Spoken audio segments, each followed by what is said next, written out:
বিসমিল্লাহির রহমানির রহিম। ইসলাম প্রিয় তাওহীদি জনতা, ফজলুল উলুম বহুমুখী কওমি মাদ্রাসার উদ্যোগে 28শে এপ্রিল রোজ মঙ্গলবার বাদ আসর হতে 33তম বার্ষিক এক বিরাট ওয়াজ মাহফিল ও হালকায়ে জিকিরের আয়োজন করা হয়েছে। স্থান মাদ্রাসা ময়দান, আটটাকি বেইলি ব্রিজ সংলগ্ন ফকিরহাট, বাগেরহাট। উক্ত ওয়াজ মাহফিলে প্রধান অতিথি হিসেবে মূল্যবান আলোচনা পেশ করবেন আন্তর্জাতিক খ্যাতি সম্পন্ন মুফাসসিরে কোরআন, পীরে কামেল, সুলতানুল ওয়াইজিন আল্লামা খালিদ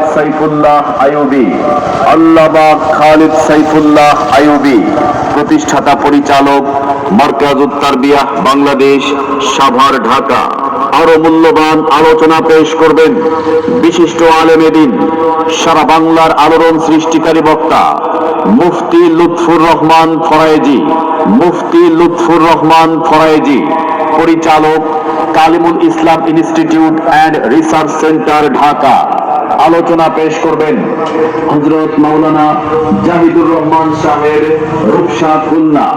এছাড়াও আরো দেশ বরেণ্য উলামায়ে কিরামগণ উপস্থিত থেকে মূল্যবান ওয়াজ নসিহত করবেন।